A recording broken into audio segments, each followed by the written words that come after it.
Après plusieurs semaines d'intense compétition entre les coachs et leurs talents respectifs, la finale de la 11e saison de The Voice sera enfin diffusée sur TF1 samedi 21 mai 2022, à partir de 21h05. Cette année encore, ce sont les téléspectateurs qui décideront, à l'issue du prime présenté par Nikos Aliagas, quel finaliste sera sacré vainqueur, et décrochera un contrat avec une maison de disques, afin de produire un album.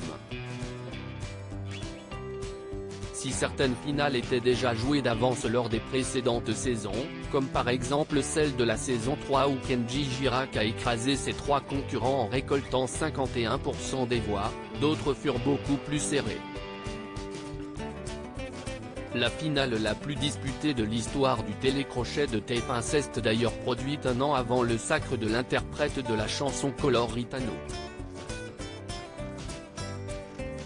Lors de la saison 2, les 4 finalistes de l'émission étaient Johan Fréget, coaché par Garou, Olympe, coaché par Jennifer, Nuno Rezenege, coaché par Florent Pagny, et enfin Loïs Sylvain, coaché par Louis Bertignac. Au terme de la finale qui fut diffusée le 18 mai 2013 en direct sur TF1, c'est finalement Johan Fréget qui est devenu le deuxième gagnant français de The Voice, d'une très courte tête devant Olympe. Le poulain de Garou s'est imposé avec 28% des voix, contre 27,8% des voix pour le protégé de Jennifer, soit à peine 0,2% d'écart. The Voice, des finales extrêmement disputées lors des saisons 2 et 8. Si la majorité des finales de The Voice sont parvenues à dégager un vainqueur assez largement grâce au vote des téléspectateurs, celle de la saison 8 fut également extrêmement disputée. Comme lors de la saison 2, l'écart entre le vainqueur et son premier dauphin était minuscule.